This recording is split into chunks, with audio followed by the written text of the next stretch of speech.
সেই আন্দোলনে যে আমাদের উত্থান, সেই আন্দোলনের মধ্যে দিয়ে যে আমাদের রাজনীতিতে আসা, রাজনীতিতে এসে কিংবা সেই একটা প্রতিকূল সময়ে মামলার সময় আমরা পাশে পেয়েছিলাম গণতন্ত্র মঞ্চের নেতৃবৃন্দকে। হয়তো সে সময় কোনো সংগঠিত ভাবে কিংবা রাজনৈতিক প্ল্যাটফর্মের মধ্যে দিয়ে নয়, সাকিব ভাই ইয়ং তরুণ রাজনীতিবিদ হিসেবে নিয়মিত আমাদের পক্ষে কথা বলেছেন টেলিভিশন টক শোতে। বাবলু ভাইরা মুক্তিযোদ্ধা হিসেবে আমাদের উপর যখন আক্রমণ হয়েছে, মুক্তিযোদ্ধাদেরকে দিয়ে বিবৃতি দেওয়া নঈম জাহাঙ্গীর ভাই কথা বলেছেন, রব ভাই কথা বলেছেন, কায়ুব ভাইরা রাষ্ট্রচিন্তা, রাষ্ট্র সংস্কার আন্দোলন করেন নাই, আমাদেরকে বুদ্ধি পরামর্শ। ঢালাইয়ে দৃঢ়তা, নির্মাণে নিশ্চয়তা, প্রিমিয়ার সিমেন্ট, ঢালাইয়ের রাজা। আর্থিক মানসিক বিভিন্ন ধরনের সাপোর্ট দিয়েছেন, যার ফলে আমরা সেই কোটা সংস্কার আন্দোলন থেকে 2019-এ ডাকসু নির্বাচনের একটা বিজয়ের পরে রাজনৈতিক অগ্রযাত্রার দিকে আমরা যেতে সাহস করেছিলাম। প্রকৃত অর্থে আমি বলেছিলাম এই অভ্যুত্থানের পরে দেখবেন বিভিন্ন বিশ্ববিদ্যালয়ে অনেকে ভাইস চ্যান্সেলর হয়েছেন, ইউজিসির মেম্বার হয়েছেন, পিএসসির মেম্বার হয়েছেন, অনেকে বিভিন্ন দলের পরিচয়, কেউ বিএনপি, কেউ জামাতের, বিভিন্ন ক্ষেত্রে।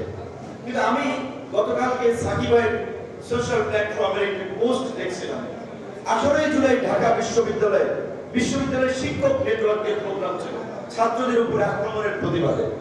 যদি অনেকে বামপন্থী চিন্তাধারার সাথে বিশ্বাসী, আবার কেউ ইন্ডিভিজুয়াল আছেন, কিন্তু আমি দেখেছি গত এই আমাদের 7-8 বছরের সংগ্রামে প্রত্যেকটি ক্রান্তি লগ্নে আনু মোহাম্মদ স্যার সহ এই মানুষগুলোর অগ্রণী ভূমিকা ছিল। কিন্তু আজকে তাদের খুব বেশি মূল্যায়ন নাই, কারণ এখন জোর যার মূল মুক্তা, মানে যার যত বেশি শক্তি। নাজমুল হক ভাই বলেছিলেন যে ডিসি সাহেব বলছে সে জামাতের লোক, তো ভাইয়ের কথা কি বলবো, আমার এলাকার ডিসি এখনো বহাল। তার বিষয়ে আমি কমপ্লেইন দিয়েছিলাম সালেউদ্দিন সাহেব সহ রেজওয়ান আপাস উপদেষ্টাদেরকে রোজার ঈদের সময়, যে তিনি বলছেন যে করলাম না চাকরি, বিএনপি ক্ষমতায় আসবে, রাজনীতি করবো। আমি বললাম তাহলে ভাই আপনার যদি এই উপলব্ধি হয় আপনি এখনই আপনার হস্তে চাকরি ছেড়ে দেন। কারণ এই অভ্যুত্থানের পরে এখন আবার প্রশাসনের বিহেভিয়ার এরকম হবে, এটা আমরা প্রত্যাশা করি না।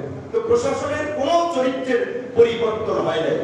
আজকে যে আলোচনা, যে গণ অভ্যুত্থানের প্রত্যাশা, বাবলু ভাই সিনিয়র মানুষ, বয়স্ক মানুষ, এই আন্দোলনে গুলিবিদ্ধ হয়েছে, আমরা গ্রেপ্তার হয়েছিলাম, সাকিব ভাইয়ের কত লাঞ্ছিত হয়েছে, নির্যাতিত হয়েছে, নিষ্পেষিত হয়েছে। আমরা এই বিদ্যমান ব্যবস্থার পরিবর্তনের কথা বলে লড়াই করে মানুষকে সংগঠিত করে আহ্বান করেছিলাম। কিন্তু দুঃখ লাগে, কষ্ট লাগে, 11 মাসেও ডক্টর ইউনূসের প্রতি আমাদের যে প্রত্যাশা ছিল, এই উপদেষ্টা পরিষদের প্রতি আমাদের যে প্রত্যাশা ছিল, শুধুমাত্র বিএনপি জামাতকে প্রশাসনের বিভিন্ন পদে পুনর্বহাল ছাড়া আর কোনো কার্যকর পরিবর্তন হয় নাই গত 11 মাসে। এইটা তো আমাদের প্রত্যাশা ছিল না। আজকে হসপিটালগুলোতে যান, ঢাকা মেডিকেল সহ জেলা হসপিটালগুলোতে আগের যে মানুষের সেবা পেতে চিকিৎসা ব্যবস্থার পরিবর্তন হয়েছে। ভূমি office, UNO office, DC office, SP office, কোনো পরিবর্তন হয়েছে? রাজনৈতিক নেতা যাদের ক্ষমতা আছে, সংগঠন আছে, তাদের কথাই চলতেছে। এই ব্যবস্থার তো আমরা পরিবর্তন চেয়েছিলাম।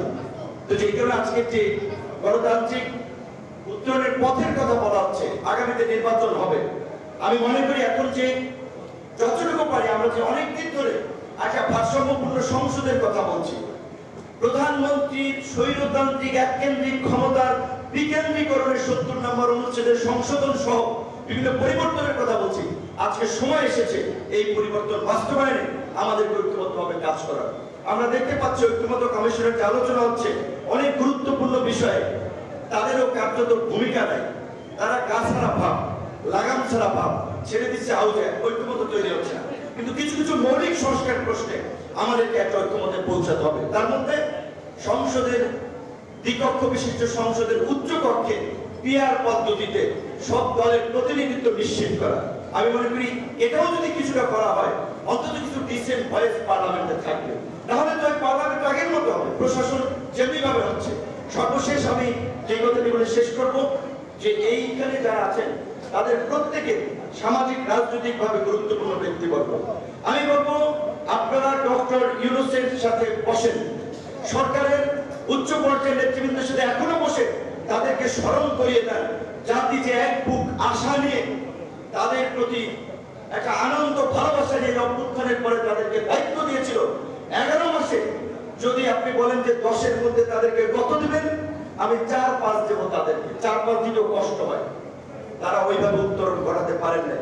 কাজে আপনাদের সংযোগ আছে, নেটওয়ার্ক আছে, অ্যাক্সেস আছে, এখনো সরকারের সাথে কথা বলে অন্তত যেই জায়গাগুলোতে পরিবর্তনে আমরা ঐক্যবদ্ধভাবে কাজ করতে পারি আমরা সেই কাজটি করতে চাই। এবং আজকের এই গণতন্ত্র মঞ্চের প্রোগ্রাম, এই মঞ্চের পেছনে আসলে এই মঞ্চকে সংগঠিত করার পেছনে যে ব্যক্তিটি ভূমিকা রেখেছে, অনেকদিন পরে গণতন্ত্র মঞ্চের প্রোগ্রাম এসেছি, সেই কারণে আমি জাফরুল্লাহ চৌধুরীকে স্মরণ করছি, কারণ তার ওই গণস্বাস্থ্যের ওইখানে মাছ ভর্তা ডাল ভাজি টাজি খাওয়ার ব্যবস্থা করেছে, আমাদের আলোচনার ব্যবস্থা করেছে।